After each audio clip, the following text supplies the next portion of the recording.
Perfect. Whilst we just wait for some more people to filter through, one more question. I'm just curious for everybody to put in the chat. Out of 10, how AI ready does your finance team feel right now? Be honest. 1 is we haven't really started. 10 is we're using it daily and it's changing our workflows.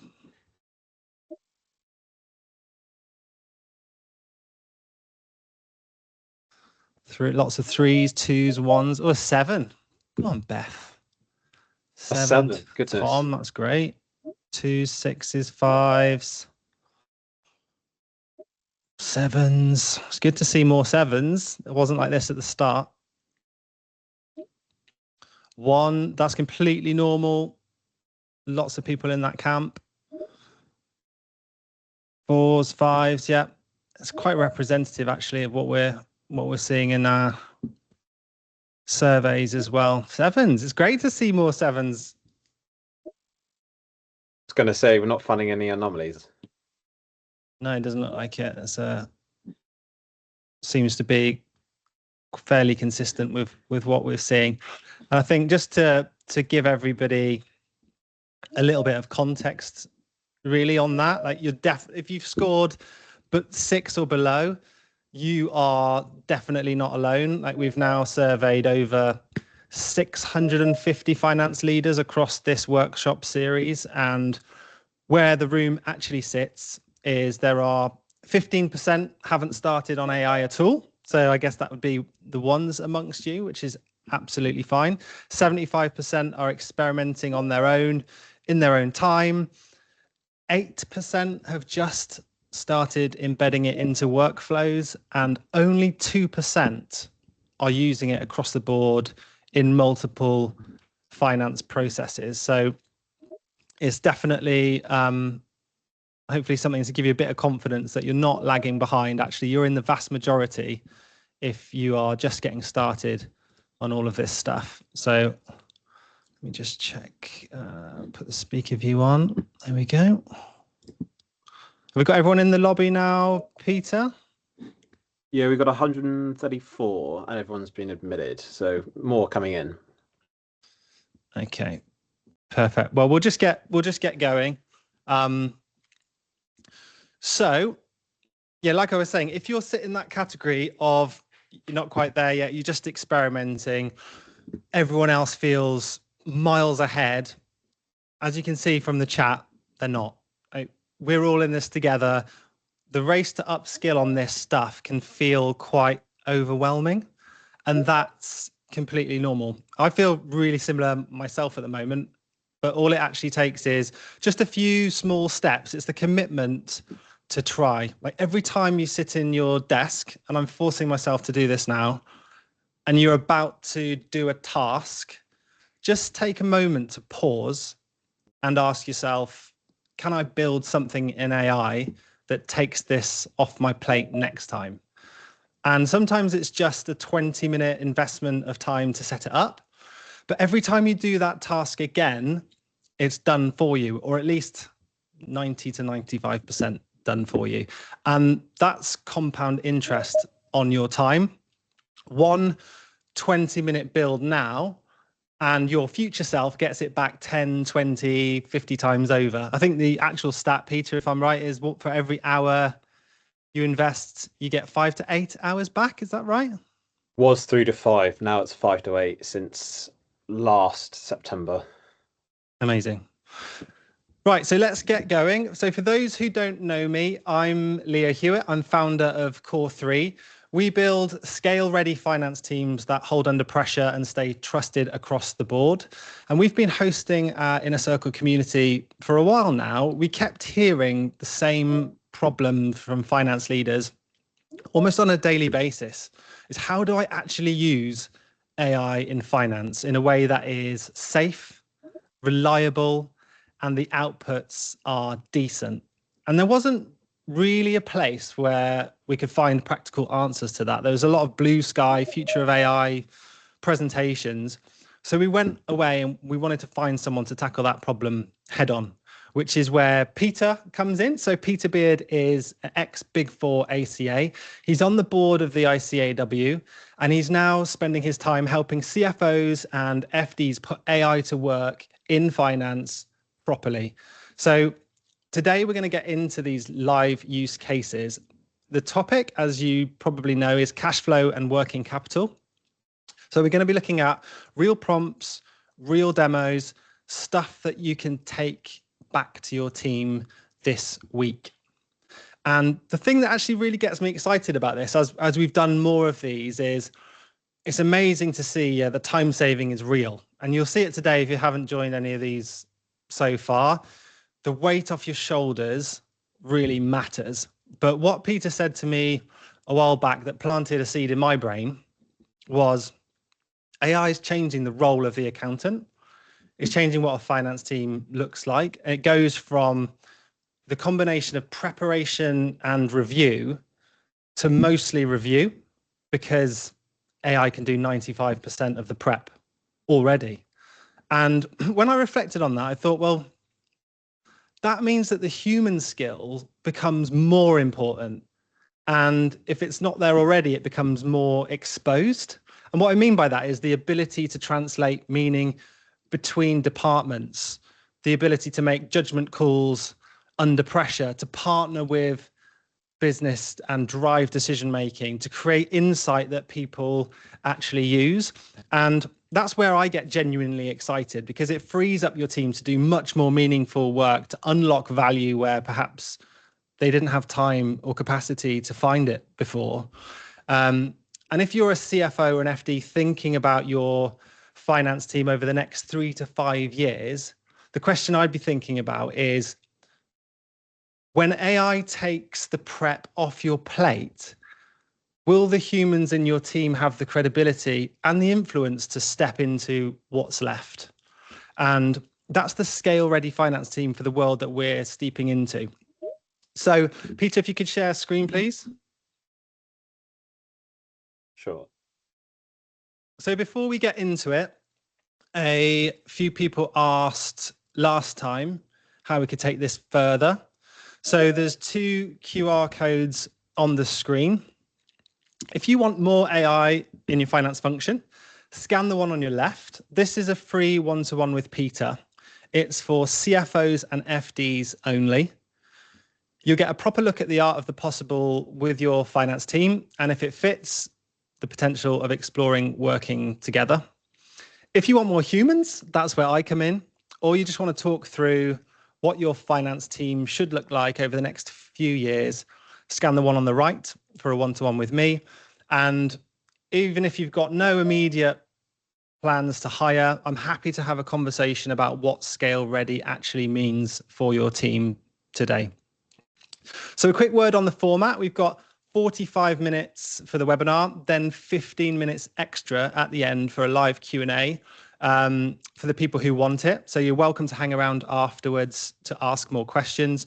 Drop questions in the chat as we go, and I'll do my best to get around as many as I can.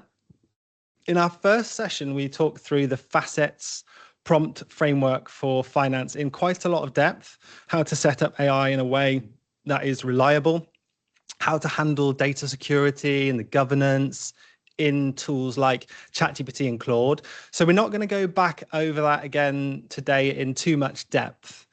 We will share the recordings that we always do from those previous sessions so you can catch up. And in the prompt guides that we'll send out to you after these webinars, we'll put a reminder of the facets framework and the data security side. So you've got it there for your own reference.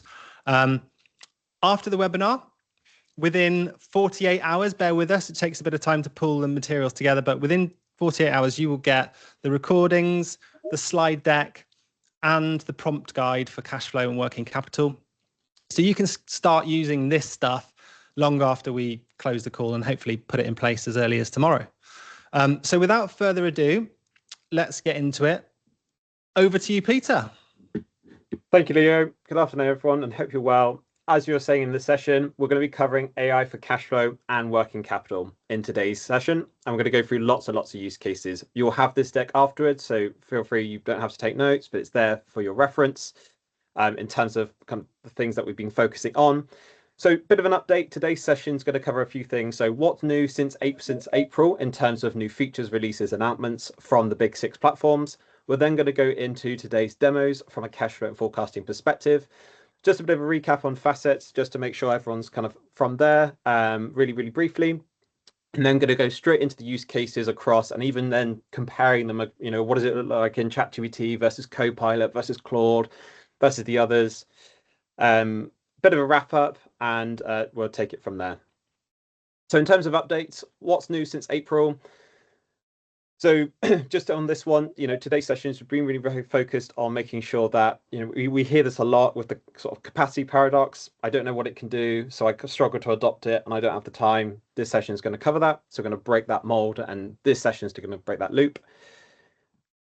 In terms of the latest updates at the moment, so recently, Anthropic has now released Cowork. Cowork is a form of its functionality. We're going to show you what Cowork looks like in Claude. What the heck does that mean? We're going to go through that and show you.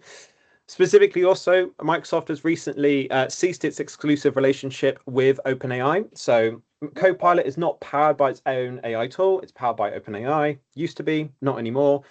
Claude, the large language model, is now, you can get access to it as of last week. So it's really, really big news. ChatGPT released their latest frontier model, GPT 5.5, which has had raving reviews recently, particularly for finance and accounting. It's really stepped up its game.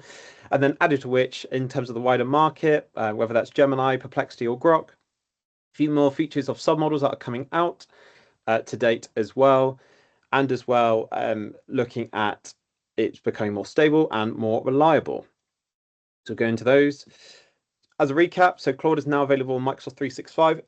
The question is, how do I get that inside of my team? How do I know if I have that? I'll show you inside of Copilot how you can do that and what you'd be looking for. If you need to get your IT manager's permission, we'll be able to show you how you do that inside of like the back end of Microsoft Admin. So it's really, really big news.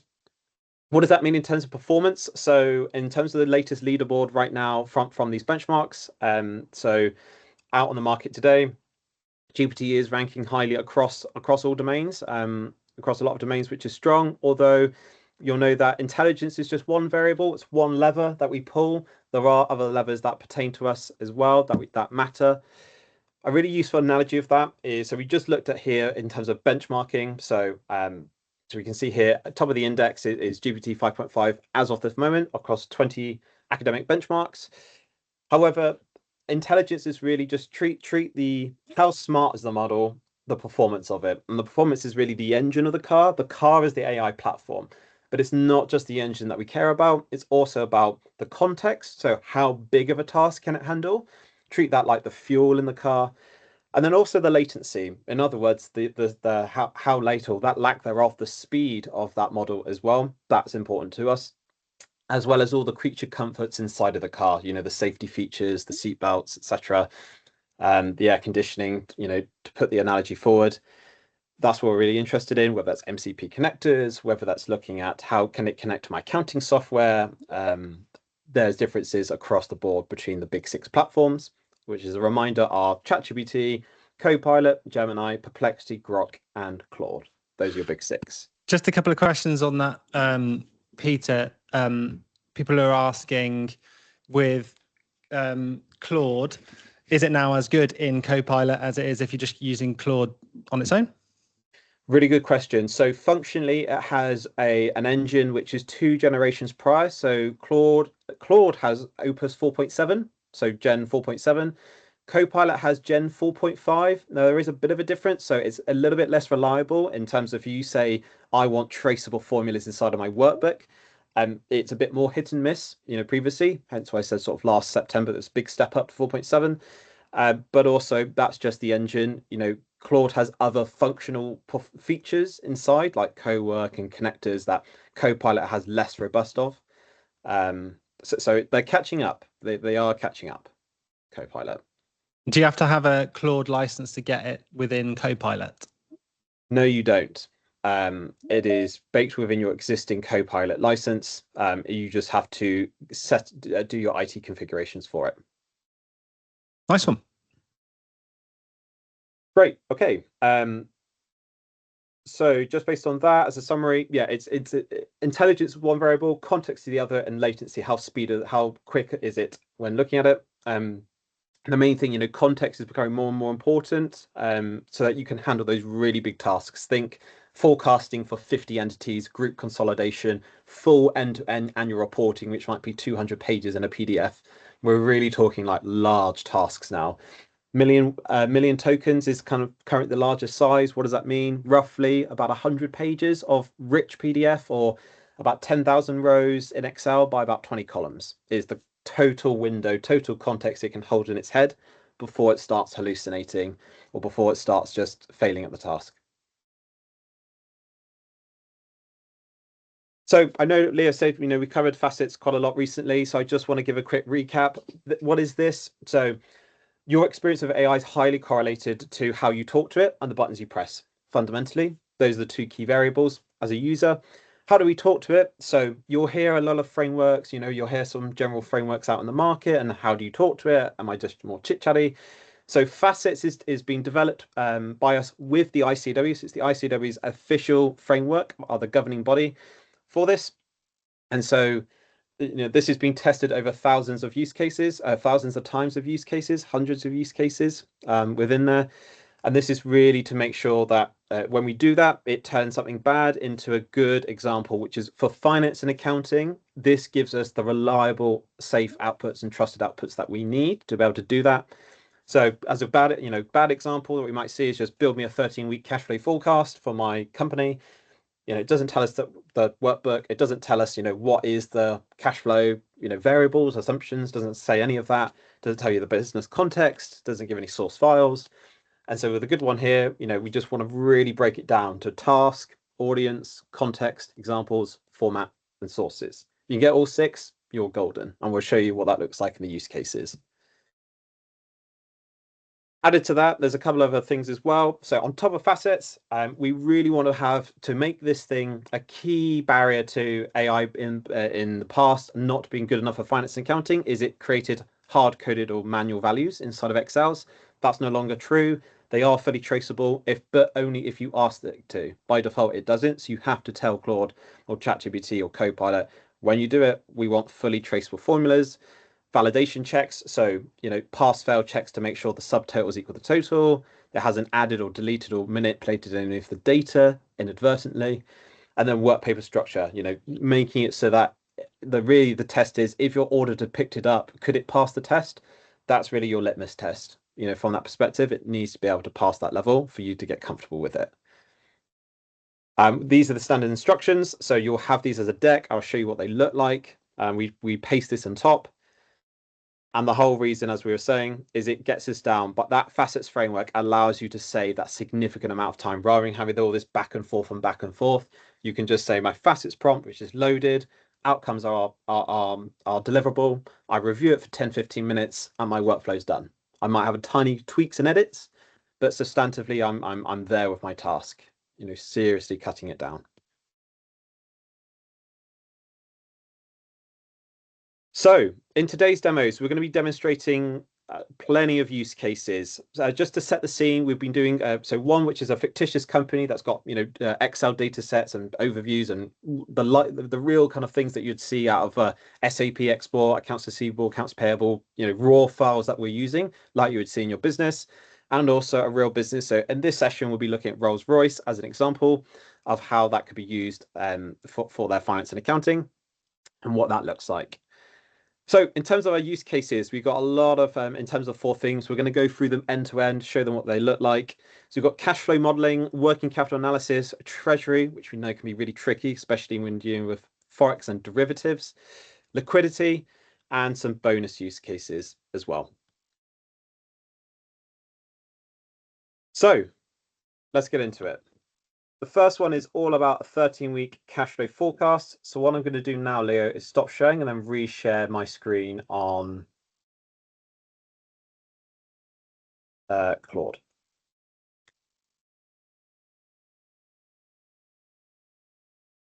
And these prompts that you're pasting now into Claude, they're on the deck that everybody's going to be getting after, yeah? Exactly, yeah. So the prompts that you see are a literal kind of copy and paste straight from. So I'm just going to share now.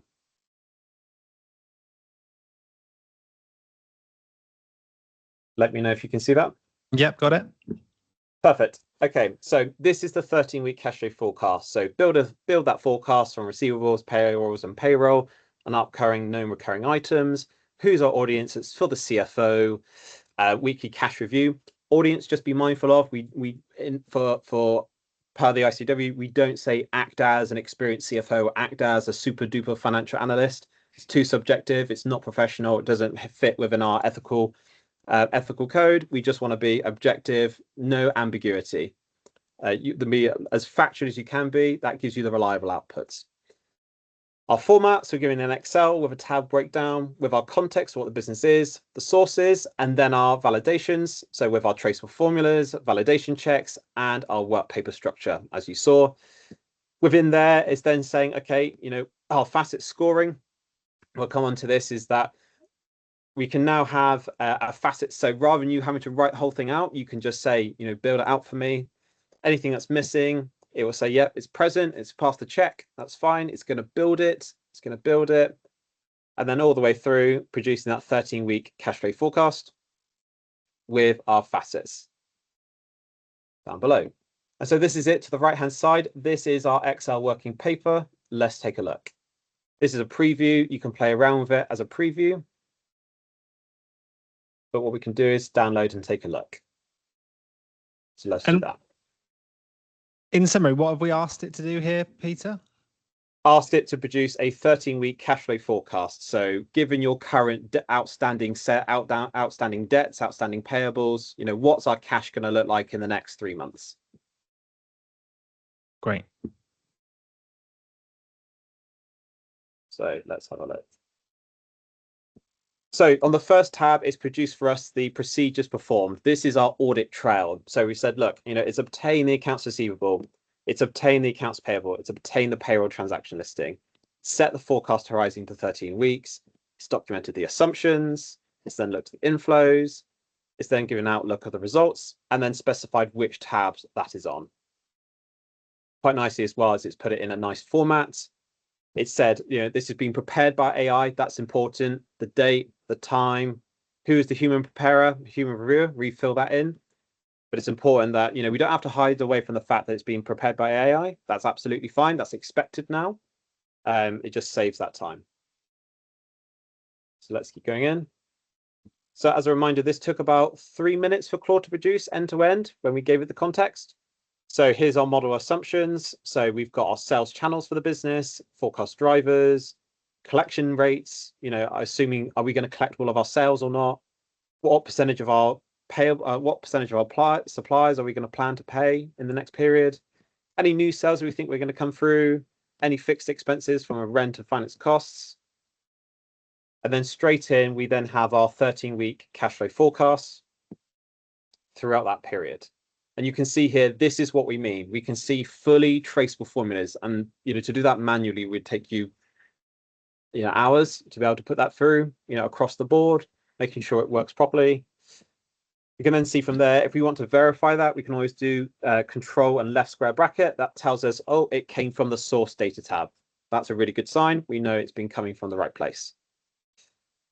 We can see the other inflows as well. At the moment, we said if it's highlighted yellow, that means human. We need to step in, add any values. We're not aware of any, but Claude's flagged that out for us, which is great, with our outflows and our closing cash in the period. We also have a current facility agreement with the bank from a covenant perspective. So it said month to month, are we above our minimum requirements of cash? For most of the months, yes, but we do have a breaching period, so we might need to tell them in advance. We have that covenant headroom baked in.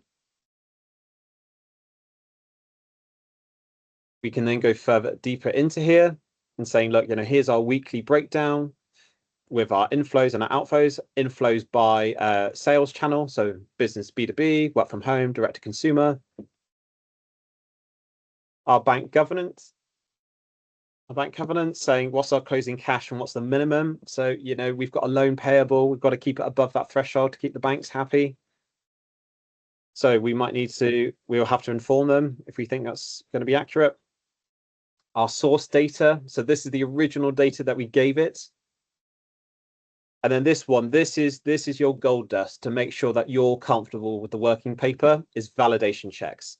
Things that just should not go wrong. For example, do the sum of the rows that you have equal the sum of the rows that you started with, you know, in that raw report that you obtained. You expect 45, it's actually 45, therefore it's passed. It's counted it out, it's picked that value up automatically. And then we just have to go in and verify. Do the sum of the outflows equal the weekly outflows? They do. It's passed, therefore we're comfortable with it. And again, all formula driven. Amazing. I had a few questions here. Can you give an overview of the input data that you used to get these outputs? Sure. Let me show you the source files that we use to produce that. Let me just load that up. So I can't stress enough, these data sets aren't special. These are just kind of raw exports that you might get out of any sort of accounting system. So within here, your accounts receivable, let's open that up. So if I go to the AR listing, very bog standard listings from there. If I go into the accounts payable, go onto the AP listing, again, a very sort of SAP-esque report that we have, you know, invoice number, amounts, dates, etc. From there, if I go into the payroll transaction listing, we can go into our payroll monthly detail. Within there, this company's quite light. It's a rather small scale up, that perspective. So nothing fancy. And it built this whole spreadsheet from scratch with traceable formula. Full thing in just under 3 minutes. Mad. So that's that. So that's from that perspective. And then also within here, it's then also created for us a useful dashboard as well. So we can see here, what does this look like from our downside scenario, our base scenario, and upside scenario. We can filter the weeks. So if we just want to look at weeks 1 to 3 or 1 to 13. From there, we can see. So what did you do to turn that into a dashboard like this? Really good question. So what I put in here is I just said produce a dashboard from there. And what specifically we've got is a skill which helps produce them. So this is where teams are expected to start producing what are called skills. They're like packets of information, known ways of doing work. You can make a skill inside of these tools. So skill is a file that is open. It was invented by Anthropic, but it's now being used by Copilot and ChatGPT. It's a way of like condensed information. If you had a way of working, you would treat it as a skill through and through. So in this skill, we said, look, you know, when I make a dashboard, I like it to be black and white. I always like it to have these columns. I like it to have my buttons. I like it to be cumulative, or I can have weekly. And you just be clear of what you want in that. And then you set up your skill once, and then it just means all you have to do then is say, produce a dashboard. That's incredible. So for different scenario models, you can just click a button and just see the different outputs. Providing you've set up your skill, that's in accordance with the professional standards, and it's in accordance with the ICW code, and it's in accordance with what you want commercially as well. You know, we can say refresh here as well. If we exported this, won't have time now, but if we downloaded this and I open this up, we have it in here. We can then even give it a print to PDF export as well. So if you need to send that snapshot to somebody or have it as a picture copied, it'll produce it. Amazing. So that's on Claude. What happens if you do the same thing inside of ChatGPT? So the same prompt, so 13-week cash flow forecast. What does it look like? Let's take a look. So you can see here, we've attached the files. We've got our task, our audience, example sources, traceable formulas, validation, white paper structure. And then here we go. This is ChatGPT's. So let's take a look.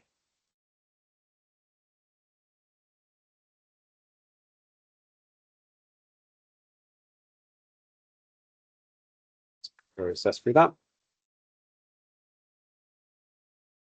Okay, so we have our assumptions tab on here, which is giving a description of the businesses. It's giving forecast start date, opening cash balances, AR collections, outflows.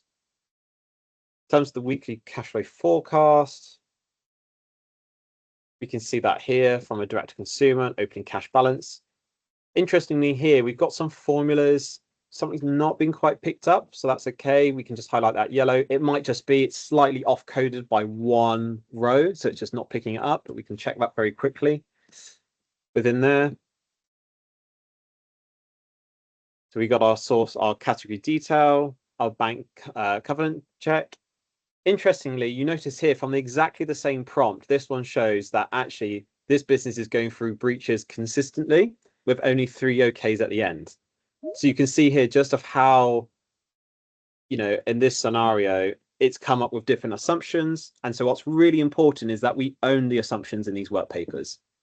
And we really make sure that mechanically the work paper, functions, and then the judgments we really own, because it really makes a difference between good news and bad news. Does that mean for this same use case, ChatGPT's made way more errors than Claude? It seems in this scenario that it has, hasn't it? From here, at the moment. Okay. What's important though is let's have a look at our validation checks. So interestingly, we've got some missing, formulas not quite casting across, but the validation checks seem to be effective from there, which is good. Just one, which is not quite sure. You might just need to check on that. Of course, these checks here are slightly contingent on the outcome here. So it might be, I just need to adjust one formula once, category detail, and I can go and reflect that. But I guess the important thing here is facets is allowing you to see where the errors are or where the inconsistencies are. Whereas if you weren't using facets, it would just give you an output and you would have to go through it cell by cell. Exactly. Or without facets, you would just have, 0 values and you just wouldn't be able to audit it. You wouldn't be able to check it and you couldn't do anything with it. Mm-hmm. So that's from a ChatGPT perspective. We can see that down below. Let's take a look at Copilot. Now, interestingly, so this, for reference, this was using with Copilot, which you now can have, if you want to access Claude inside Claude's large language model inside of Copilot, you can scroll down and press it. It's called Opus, and there's the ChatGPT models there. One good question actually here. With the dashboard that you created, how can you share that externally with your board members? Does it become like a usable app you can share, or? Yes, so you can download it, which creates that HTML. So HTML is just a file type which you can open in Chrome. So if I press it here, you can see it just opens it in a tab. So you can share it as a literal file if you want to. Or equally, if you want to share it, you can press Share Artifact, which then creates a link that you can share it to within your team. What we'll show towards the end, if you stay on, is what can you create a live artifact? Do I have to keep sharing, or can I just have one that continually updates itself without prompting? The answer is yes, and I'm going to show you one in a moment. Amazing. So within here, we've got Copilot. Let's just take a look inside, make sure we've got the right one. Just load it up. There we go. And also, interestingly, let's see what they are. Let's zoom in. So we have our steps, our procedures performed, our results prepared by. We have our assumptions tab here. So, what's our expected payment collection terms and when are we going to expect to pay suppliers and payroll, etc. We then have our weekly cash flow forecast for the period, like so. We then have our category detail. So this is the breakdown of it. We then have our bank covenant check. Interestingly here, it said pass. But what's interesting out of this output, it says pass, but you can see it's hard coded. It's not formula driven. That's risky. As well as with our yellow, these are hard coded values here. So it's interesting to see that output. So that's Copilot. This, and interestingly, that's Claude in Copilot still. So it's not as good as the real thing. So let's have a look. Within here, aging buckets, we have our AP unpaid summary, our payroll summary as well. Let's take a look at validation checks. So you can see here, validation checks have passed, but they are hard-coded. So as a reviewer, this is really important to mention. As an accountant, your skills are now looking for things like this. It's saying, right, what's formula driven, what's not. Most things should be formula driven. The only thing that shouldn't be formula driven is the source data. And even that, if you're connecting to your accounting software, it's all driven by the transaction in the first place. So I'll just zoom in there as well.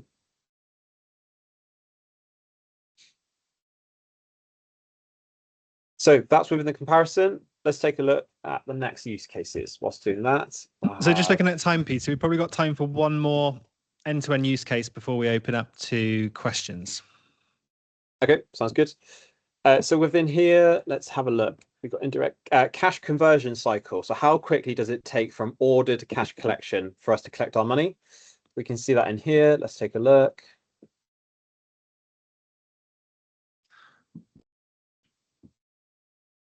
Could we have a little look at the prompt that you put in? Yes, sure. So the prompt in here was to say, to calculate the days sales outstanding, days payable, days inventory for the last 24 months, to build the cash conversion cycle and with a trend chart by month. It's done that in the space of just under 5 minutes. It's then produced a download, and you can see it on the right-hand side over here. We have our review, our inputs. We'll have to open up the Excel just so it formats appropriately. And what files did you give it? Specifically, so we gave it if we go into our sources, we gave it our inventory listing, our AR listing, our AP listing, and our sales listing, and our trial balance. Nice. So run-of-the-mill reports you could expect to find in your business. And this could be Excel reports as well as downloads from your ERP. Exactly, yeah. So you can see within here, again, all formula driven, nice to see within that, happy with that. We can then see our summary, our cash conversion cycle. So it's giving us it's even done it charted for us to see what it can look like of what that trend is. That's really powerful. And it's even got narrative of what's going on by channel. It's then provided benchmarks to what does that look like, compared to your industry. Are you collecting money faster than your peers or slower, or which bit? The source data and our validation checks. Again, formula driven. Do the subtotals equal the total? Does the end of the month accounts receivable match the closing balance in the TB? Yes, it does. Therefore, we're comfortable. Is this then feeding the cash flow forecast? So those two chats are not interlinked at the moment, but you can interlink them with something called co-work, which, if we have time, might be worth sharing. Nice. So that's within there. We have that within ChatGPT as well. They're just loading. Now, here we go. So our cash flow working paper and our cash flow cycle that have been produced. So we can see here, these are the Excels that we have uploaded, but it's just come from here, traceable formulas, our validation checks, and our work paper structure.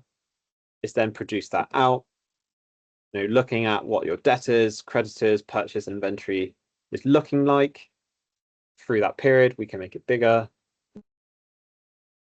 and walk through each of those items, like so. I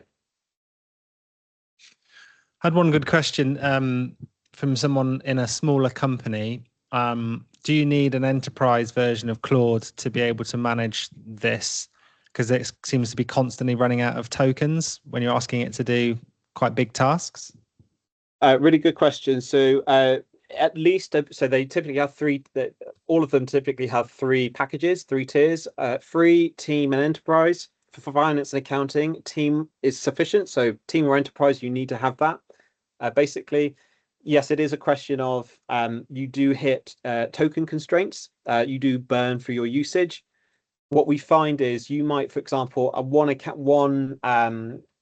one finance controller might burn through, say, your £20 a month subscription, but in addition, they might go through an extra, say, a £500 a year, £1,000 a year in usage tokens. However, because of that, that meant they had to, they could save on a roll which was 40 grand, or as a result, it meant they could save substantial amount of time and cash and energy and resources in the team, which far kind of outweigh that. So it's just thinking about what limits you set for overspend. Yes, exactly. So to answer that question, if you go into here and if I go into organization settings, for example, you can go into usage, and within usage, you can set your budget limits within here. So you can say, well, what's my monthly limit? How much can I adjust that limit? And I can buy extra usage as well. Nice. Does Claude also work in Google Sheets? Currently not in Google Sheets, Microsoft only to date. So I guess that would be Gemini. Would it be Gemini for that, I'm guessing? Gemini for Google Sheets, correct. Now, one of the things one of the benefits of Copilot and Claude is that you can have Claude inside of your Excel. So once you've drafted something, you can say, hey, make an edit. So if this one said create a table of practice data, so from scratch, it's produced this inside. And you see it kind of live building, scattering about. And you do that, you can have an add-in for Claude and also for Copilot as well, which is down in the corner. And also now you have Claude, you can have the choice of the model as well. So this one was made with Copilot with Opus 4.7 inside. I found this really useful because I use Claude quite a lot myself for Core3, and I did a cash flow model, which tells you how good it is. I'm not an accountant, and I did a cash flow model using Claude, gave it the data, and it came out with something pretty good. And it created the fully integrated traceable formula, multi-tab output that you see here. But I wanted to add a graph, or I wanted to add another tab that showed me a longer view, maybe three-year cash flow model, with assumptions that I could enter. And I just used then Claude inside Excel and said, can you add a tab that does this? And it just built it inside without having to go back into Claude and rebuild the whole document from scratch. So it's quite good for those iterative improvements that you want to make within the file itself. As a really good example, just looking at Timely on this one, is saying, look, I might have Treasury, I might have, for example, foreign money coming in, and I need to hedge for it because the rates are really volatile. What do I do? Hedging and foreign exchange and derivatives and forward contracts can be really sort of unnerving and complex, and it's hard to understand. But this is where it can really lean in, just helping with us understand our options. So this prompt was saying, look, we've got an incoming payment coming through that's going to be due. What can we do about it with our prompt? You will have this prompt inside of the deck. And so within here, it's then produced it out and said, look, I'll produce for you the Excel calculations to show you what's the best way of doing it. And I said, actually, then can you export this as a PowerPoint? I could show leadership. How do we handle this incoming, this payable? So we have our hedging, what's the scenario? So we've got this money to pay in 90 days. This is currently the rate. It's material to our business. How do we hedge for it? What are our options here? You've got a range of products that we can buy. What does that look like? It's gone in terms of pricing. It's gone onto the web and found some contracts and options that we can purchase. What does it look like if we hedge half and half, hedge not the other half, with then a recommendation too? Amazing. And it's even with these skills, Peter, are we able to share some of these examples of skills that you've made for like the dashboards, for example? Yes. So keep close guard on the skills. Currently just in research preview at the moment. They will be coming in the sort of coming weeks. And do ICAW have like a shareable skill for facets we can use? So currently sitting on the board and working with them, that is under works at the moment. So keep your eyes peeled for that. So for now, what I'd recommend everyone doing is just digest the deck afterwards, and you'll get the prompt guide, which is really detailed step by step. I know it can feel a little bit overwhelming when you're looking at it like this and we're moving through at pace and you haven't got time to read the prompt, look at the input files, what's going in there. The deck will cover that, so you'll be able to see, just take time to sort of digest it. You can copy and paste most of it, obviously tweak the outputs and what you want it to look like, as well as the input data, and just start playing around with it, and you'll be surprised how good it is, especially in Claude. I think that seems to be quite far ahead for finance at the moment.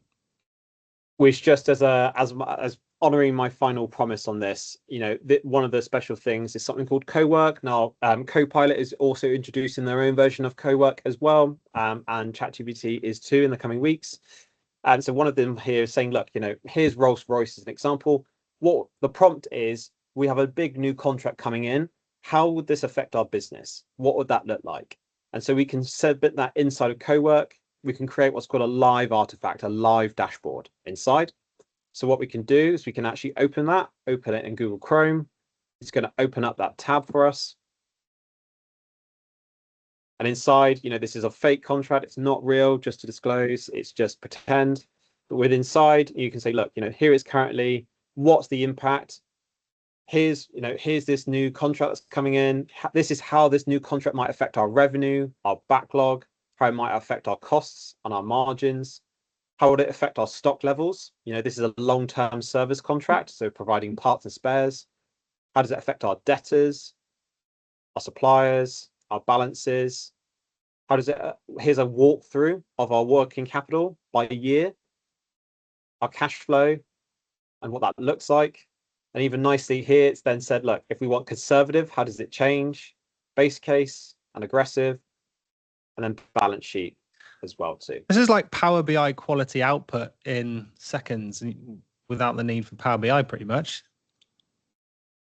It's shockingly how, and this has only come about in the last 2 months, this capability. Just for the ability to translate finance information to non-finance people at speed, it's amazing. Just for presenting to the board or like non-finance stakeholders, it's just so much easier to digest than an Excel spreadsheet. I love it.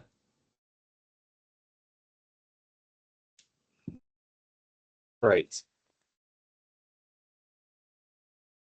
So within on here, just going to share screen. Hopefully you can see that. Yep, got it. Great. So you'll have this deck afterwards. In addition to, so in here, there's 16 use cases. We've gone for about 6 in this session today so far. Within here, we have our working capital analysis, aged debtors. You can get it to automatically chase aged customers as well, send them into drafts and have those ready. Payment run optimization, look at aged inventory and identify slow moving stock. If you connect with your accounting software, you can then say, look, on a regular basis, then post the journal entry, or I review it and then it posts it inside. So you don't have to do that calculation anymore. Treasury, we looked at, daily cash sweeps, connecting to your bank live bank feed and saying, what's the bank positions there, and from a treasury, from a bank position. Looking at this from an FX exposure, we covered that. FX hedging, we covered that. Looking at liquidity, doing a cash runway stress test and reverse stress test and scenario planning with upside, base, and downside. Headroom analysis, we looked at that. A bridge. You're the gift that keeps giving, Peter. Free cash flow walkthrough, we saw that. We saw the working capital tracker. We saw the new contract. Actually, we walked through more than 6. We walked through like over 10 use cases within Amazing. Here. And so really kind of the thing I want you to take away from this is that this is can be a bit of a mind blow and a bit sort of wild to what you're looking at. And the real headline is suddenly now you can really go from being a preparer to being the reviewer. No longer being kind of you're doing the production work. We are the reviewers of the production.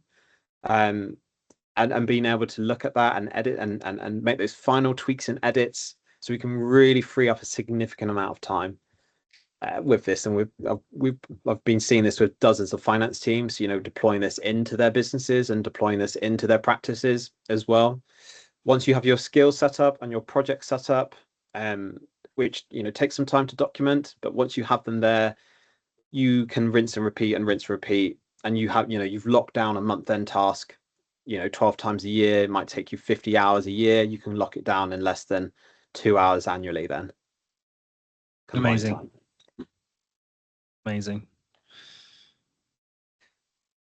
Just on here, it's just despite this being kind of new age and whatnot, it's just to say that this is not new to our finance and accounting industry. We have been going through these waves like before, whether it's ERPs, Excels, the calculator, but this is no different from that in that respect.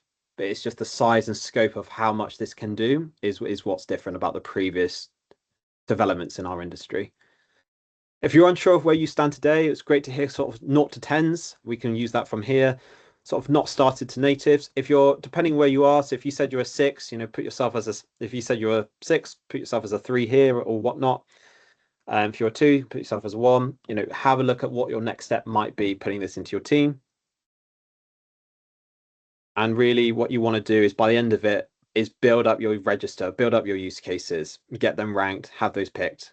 And so then you can start picking off the list, which tasks you want to get started with.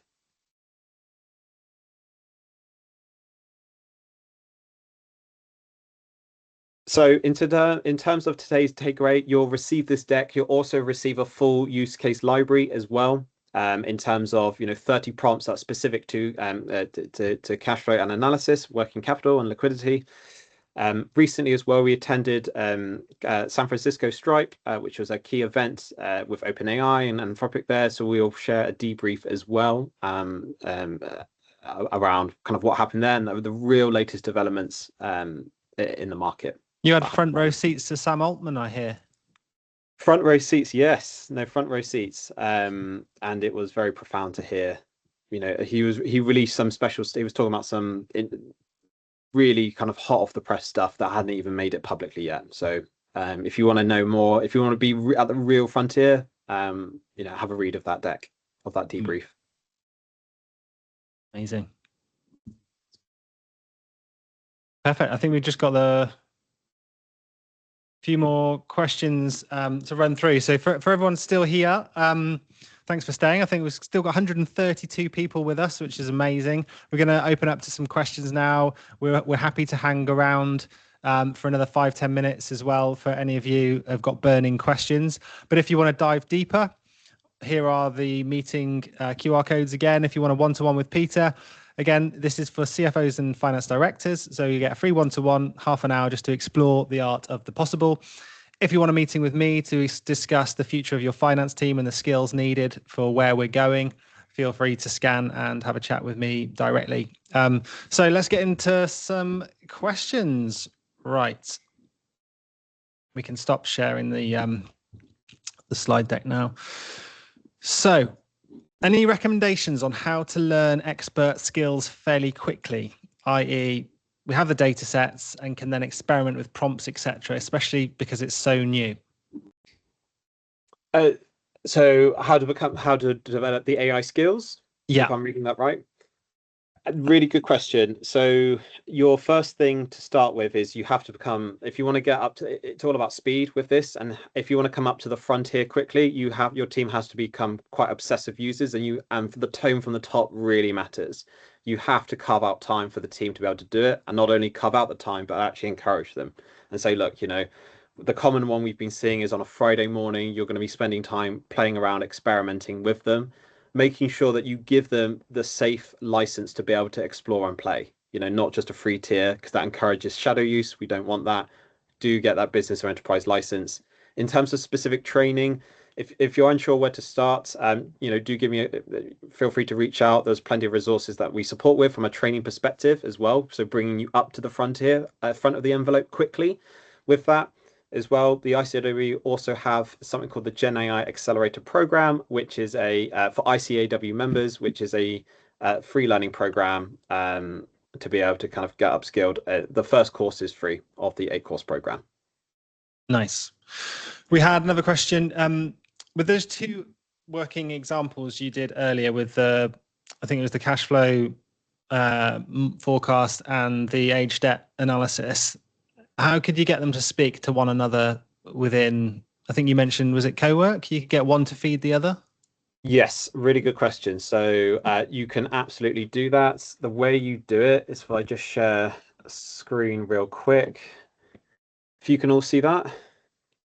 Yep. So within co-work, what you can do is if you do a new task, and so in chat you can't do this, but in co-work you can say work in a project, or what you can do is say actually work in one of my folders inside of my SharePoints or inside of my local folders on my laptop. So what that means is so long as the reports you want are contained in the same folder, you can say, look, point towards that folder, execute from there. Perfect. So for this, this one, I think I was just doing some screenshots or something. I mean, even this is unrelated to finance at all, but we take we take screenshots for learnings and demos. Can you actually get it to automate that? Yes, and label and file and all of them. So it then automatically renamed 800 files based on what the screenshot had inside of it. So we have a full documented list. Amazing. So do you think it's best practice then to set up folders that your AI tool always feeds from and just categorize them by task or type? So that might have one for cash flow, one for budgeting, one for forecasting, for example, or? Yes, exactly. So what I would do in here is I would, connect it to, choose it into a SharePoint folder or in a project and say, look, I might have a project here. Almost treat your projects like chart of accounts, like your 1,000. So you might have folders like 1,000 folders, which is for sales and marketing. Your 2,000 folders of finance and accounting. It might be 2010 is that folder is for all month end reconciliations. You create a month end project and it has connected to your accounting software for a connector. And you say, look, here's my connector. I can connect it up to various data sources like so. Into your ERP and say, right, this project is always connected to my live data. On a month, I can then schedule a scheduled task and then say at the month end, here's the subledger from the ERP, do a rec and perform and tell me the results. Mm-hmm. Amazing.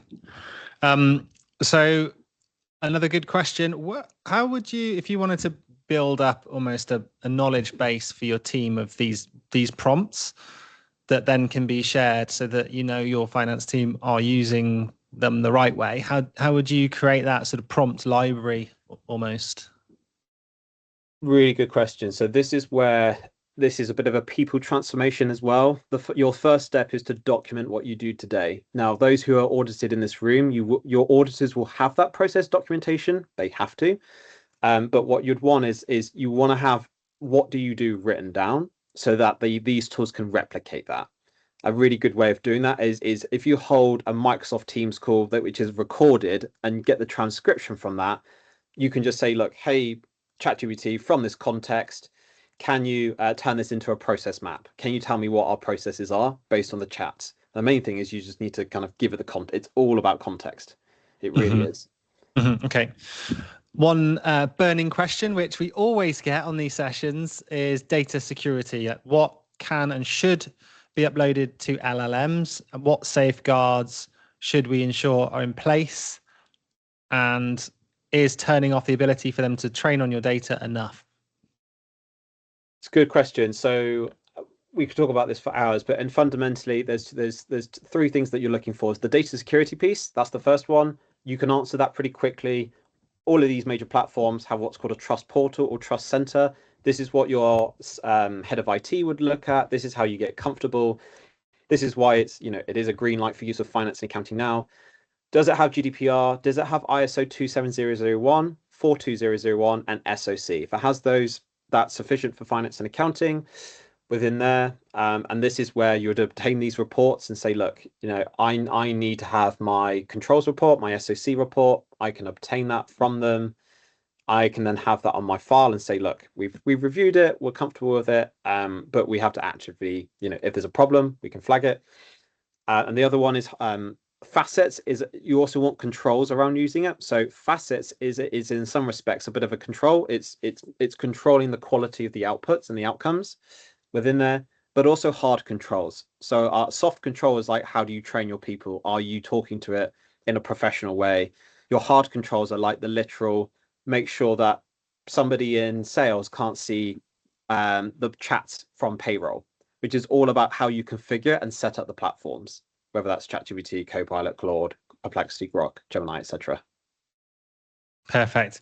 Thank you, Hassett and Paula, for bumping your comments up. That's really useful, actually. If anyone, those of you who are still here that haven't had a question answered yet, if you reply to your comment and bump it up the chat, so I know you're still here, I'll get those ones answered in priority order. So Hassett's question is, if multi-entity on Zero, is it possible to connect all Zero instances to Claude, or do you need an FP&A layer like data rails for multi-entity consolidation? Good question. So multi-entity is feasible inside of Claude. Yeah. Correct. Do you know, is it quite a lot to walk through that or show how it's done? Yeah, it's a good question. So if I go, fortunately, OpenAI and Claude have a partnership with Zero now, specifically for that accounting software. What I would do in this, if I'd go into what I'd want to do is if I go into customize here, then I go into my connectors. That's what you're looking for. Inside of connectors, I can then browse for them. So add connector, browse connector. Then inside of here, if I type in Zero, look at that, it's brand spanking new as well. So you can say like, what's my P&L? It pulls that data straight from it. You can hold multiple entities and you can get that connector set up I can remove it for now, but it just says, from there, add to your team. So you can add it. And then you'd get that set up. It's a game changer. Love it. Next question. So how could this be used for estimated cash flows for ticketing revenue, where cash is received at the point of sale rather than inputs from an accounting software? This is variable dependent on fixtures, sale patterns, etc. Really good question. So from a ticketing sales point of view, what you do is make sure basically where's your point of sale data. So presumably you collect cash either from a website or you collect it from a till. Where's that data going? If it's stored locally, ideally, if you to be able to do that, you need to be able to extract that data live. So hopefully you have some real-time data feeds to your point of sale systems and machines. If not, if you've got website sales, you should be able to connect that to your Shopify data or Stripe if you're doing or Lemon Squeezy as well, where they're the kind of payment processor in your website. You can connect to those data sources as well. But most separately, if your business isn't using real-time point of sale devices, you should definitely consider that regardless of AI anyway. Yeah. Would you recommend using an MCP server for Claude? Good question. So for those not familiar, MCP is Model Context Protocol. That is the infrastructure behind connectors. So MCP connectors, they are the same thing inside fundamentally. The two things inside of an MCP is special. It's a bit like an API, but you have two special thing. It can do a read function, so it can draw information out. So if I take, for example, DocuSign, it can obtain and read the contracts inside of DocuSign, so you don't have to do download, upload. But also it can do write functions. So for example, create contracts, delete contracts, rename them, etc. So and this is one of your hard controls is, well, what do you want for the read functions? Do you want it to have permissions? You might say always allow, need approval, or blocked. For really sensitive ones, I might say need approval. Or in this example for DocuSign, I might say, actually, I don't want my team the ability to create or delete documents. I just want to block it outright. So I can do that. It's just so much you can do, isn't it? You just have to spend time figuring these things out to get them in. I was thinking about my DocuSign then. I think that is really useful. So next question, cash flow modeling. AR and AP only have limited information and not the full picture for cash inflows and outflows from customers and suppliers over 13 weeks and beyond. How can budget forecast sales and costs be included? Really good question. So you're saying, okay, my 13-week cash flow isn't just a function of money collections and money payments. It's also my budget as well, my spend commitments and my planned revenue. If I've got a deal pipeline, if I've got a sales pipeline as well. Really good question. So what I would do in that instance is I would set up my project, and what I would do is I would have a task. From the sales side, I would connect it. So, what's your budget fundamentally derived of? It's your planned spend, and it's also your planned revenue. Your planned revenue can come from your CRM system, so I can get that hooked up. So I can go and add connector, and I might be able to find HubSpot, for example. And you can say, well, based on my pipeline, here's my expected revenue out of that. As well, Salesforce too. And then for your planned spend, if you know your spend commitments, you'll either have that as a planned document already, or you'll have that within your procurement software or your purchasing software. If not, you need to provide that context, however you record your planned spend anyway to begin with. Perfect. Well done. That was a complex question. I didn't have a clue where to start with that one. How does Gemini Pro compare to Claude / GPT for doing prompts with facets? Assume it's workable with it, but my company has Google Enterprise license. Good question. So from a Gemini perspective, it's totally useful with the facets prompt. Currently, Gemini doesn't have skills as a function, those kind of packets of information, doesn't have that functionality yet. And when it creates Excels and PowerPoints, it does go to sheets and slides rather than creating .docx files or .pptx files at the moment. Okay. And their connector marketplace, treat it like a catalog. So connectors, it's like who's on what marketplace. Gemini's connector marketplace has about 10. ChatGPT has about 250. Claude has about 500 connectors available. Copilot has about 50 to 100 now, so it's picking up speed. Perplexity has about 200. Mm-hmm. And do you have any recommendations on version control? For example, if the connector with 0 is live and you want to freeze a month-end position for reporting purposes, would you just tell AI to save down the reports at each point you want them? Yes, good question. So what would happen, you'd have that scheduled task, like you saw there, a little box, and what will happen is it will be per instance. So you'll have a chat line, like a line item level per trigger, per flow. So for January, it'll create a chat. Here's your January report. And you've said, I want it at 9 a.m. up, 1 Jan, etc. For my February, I'll have a new chat line. For March, I'll have a new chat line. So it knows the time of day to execute it, and that's its cutoff. Mm-hmm. Nice. Would you recommend ticking the memory functions in Claude? Yes. So it just remembers more about you, more context of your company. Yes. The main thing you want is, so memory can come in many ways. Briefly speaking, you can get memory inside of a chat. That's just like the in-conversation memory, like we're talking now, Leo. You can also have what's called project memory. So inside, you might have baked in projects, for example. I'll show those in a moment. So like project memory, so like that's the facets prompt. It might be like the preloaded item. And then you have company level memory as well. So within a company, what you can do is, if I go into skills, so organization skills, and also capabilities, should be somewhere.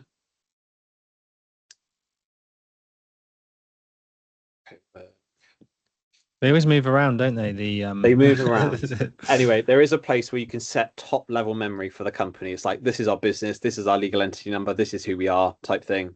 And you want to set that at the top level so you don't have to keep telling the AI all the time who you are. Nice. Right, we've still got 58 people in, so I'm keen to just get these questions answered for everyone. This is a technical question, Hasse. I'm not sure if I'd be impressed if Peter's got this, but let's bring it on. I've heard of SDK / CLI. Is that the future? How does that compare to MCP / API? Okay, so command line interfaces and standard developer kits. So yes,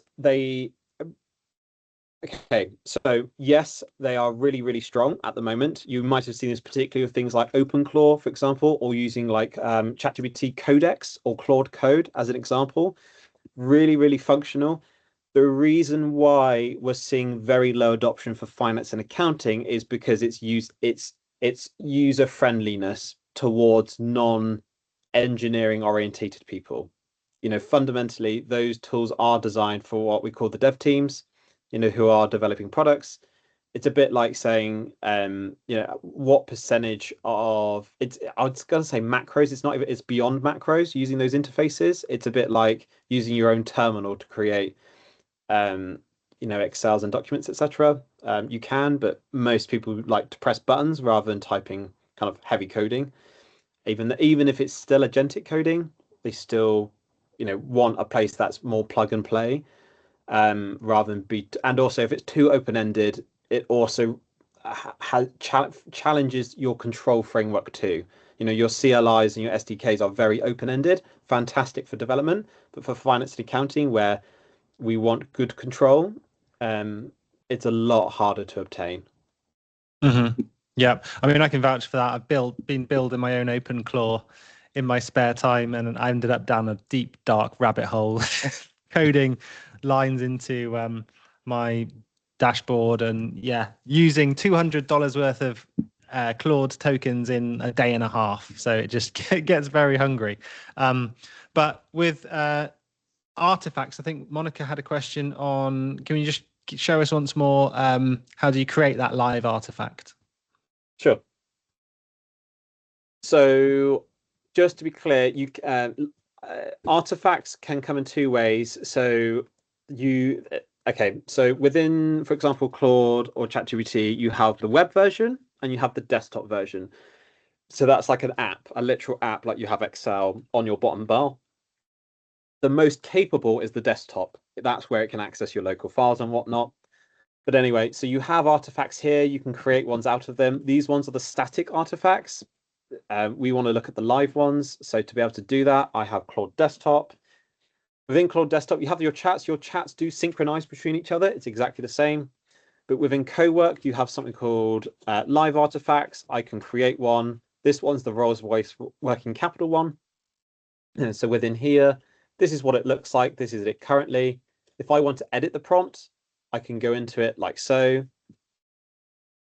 And this is the prompt that we gave it. So here's our facets, build a live artifact for the dashboard. It goes and produces its thing, going to create the HTML. We can then open it up like so.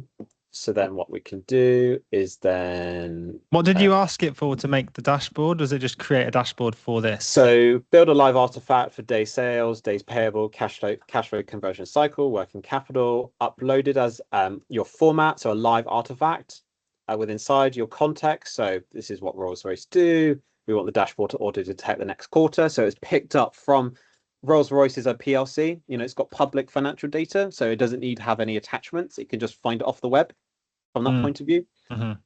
That's all public info. Your sources, having your connectors. As this is not an Excel, we don't need the Excel traceable formulas with this. With inside, but you might want to ask for a copy just to make sure that for the first time it does work, and then you can trust it. It creates the artifact, it's talking to itself, it's going through, and then you can press the link, which will open up the dashboard directly on the site here. And then if I want to show that, I can then just press Google Chrome, which then creates a link, which then opens it up, which then you can show to your board like this. Amazing.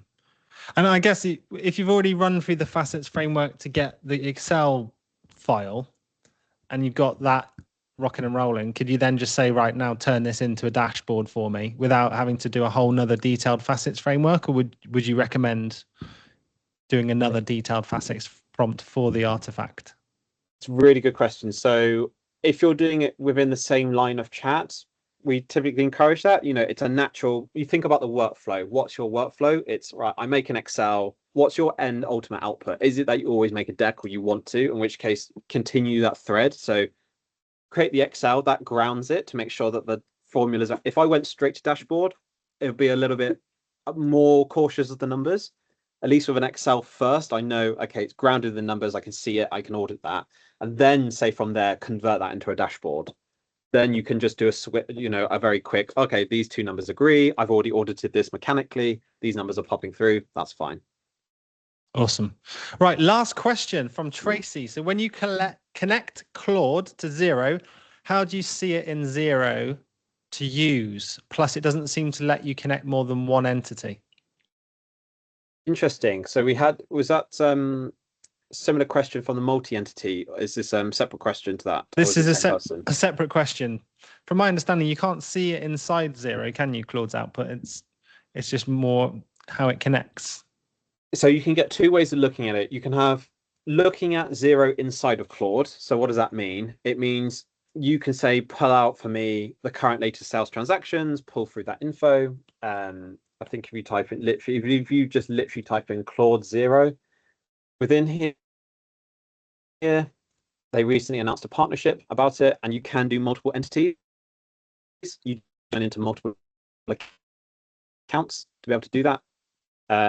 And the other way is that inside of Zero, there's also a little AI button in the corner, which is more of just a chatbot rather than creating dashboards. It's more of a query tool than a dashboard builder or Excel maker. Mm-hmm. It's more Q&A AI.